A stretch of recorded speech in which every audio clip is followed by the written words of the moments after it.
Assalamualaikum warahmatullahi wabarakatuh. Selamat pagi, salam sejahtera bagi kita semua.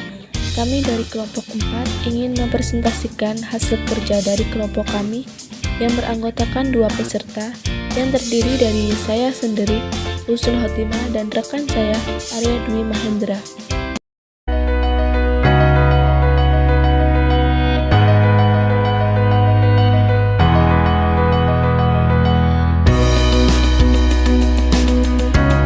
Materi yang akan kami sampaikan yaitu pembagian kerja dan struktur organisasi yang terdiri dari struktur organisasi, departementalisasi, dan bentuk-bentuk struktur organisasi. Yang pertama ada pengertian organisasi. Pengertian organisasi adalah suatu kelompok orang yang bekerja sama untuk tujuan bersama. Sedangkan secara terperinci, pengertian organisasi adalah sebagai tempat atau wadah untuk orang berkumpul dan bekerja sama secara rasional dan sistematis, terencana, terpimpin, dan terkendali dalam memanfaatkan sumber daya, baik uang, metode, material, dan lingkungan, dan sarana prasarana, data, dan lain sebagainya yang digunakan secara efisien dan efektif untuk mencapai tujuan organisasi. Para ahli juga mengemukakan pendapatnya mengenai pengertian organisasi antara lain. Yang pertama, menurut Stoner, organisasi adalah suatu pola hubungan-hubungan melalui orang-orang di bawah pengarahan atasan untuk mengejar tujuan bersama. Yang kedua ada menurut WJS Purwadarminta, organisasi adalah susunan serta ketentuan dari berbagai macam sisi, orang atau grup hingga menjadi satu kesatuan yang teratur. Yang terakhir ada menurut Jamas Demani, organisasi adalah bentuk setiap perserikatan manusia untuk mencapai tujuan bersama. Selanjutnya, struktur organisasi. Struktur organisasi adalah suatu susunan dan hubungan antara tiap bagian serta posisi yang ada pada suatu organisasi atau perusahaan dalam menjalankan kegiatan operasional untuk mencapai tujuan. Struktur organisasi dapat memiliki pengaruh yang besar pada anggotanya. Pengaruh struktur organisasi terhadap kepuasan dan kinerja karyawan mengarah pada suatu kesimpulan yang sangat jelas. Ada 4 faktor yang mempengaruhi struktur organisasi, antara lain, yang pertama, strategi organisasi, yang kedua, skala organisasi, yang ketiga, teknologi, dan yang keempat, lingkungan. Selanjutnya akan disampaikan oleh rekan saya, Arya Dwi Mahendra. Yang pertama ada pembagian kerja. Pembagian kerja adalah merupakan penjadwalan kerja personil karyawan di suatu perusahaan. Fungsi pembagian kerja adalah untuk memudahkan dan menghindarkan bentrok kerja. Pembagian kerja harus disesuaikan dengan kemampuan dan keahlian sehingga pelaksanaan kerja berjalan dengan efektif dan efisien.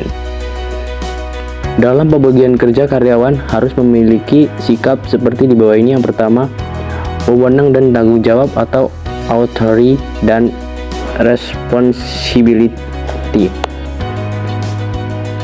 Setiap karyawan dilengkapi dengan kewenangan untuk melakukan pekerjaan dan setiap wewenang melekat atau diikuti pertanggungjawaban. Yang berikutnya ada disiplin. Disiplin merupakan perasaan taat dan patuh terhadap pekerjaan yang menjadi tanggung jawab. Yang ketiga ada kesatuan pengarahan. Dalam pelaksanaan tugas-tugas dan tanggung jawabnya, karyawan perlu diarahkan menuju sasarannya. Kesatuan pengarahan bertalian erat dengan pembagian kerja. Yang berikutnya adalah departementalisasi. Adalah pengelompokan pekerjaan menjadi departemen aktivitas pekerjaan yang serupa secara logis terhubung. Oleh karena itu, merupakan hasil keputusan manajer tentang aktivitas tadi dibagi-bagi menjadi tugas atau secara jelasnya adalah proses pengelompokan dan penamaan bagian atau kelompok pekerjaan berdasarkan kriteria tertentu. Departementalisasi juga dibagi menjadi 2, yaitu departementalisasi fungsional. Departementalisasi fungsional mengelompokkan fungsi-fungsi yang sama atau kegiatan-kegiatan sejenis atau membentuk satu satuan organisasi. Yang kedua, Departementalisasi divisional. Dengan banyak jenis produk diorganisasikan menurut struktur organisasi divisional.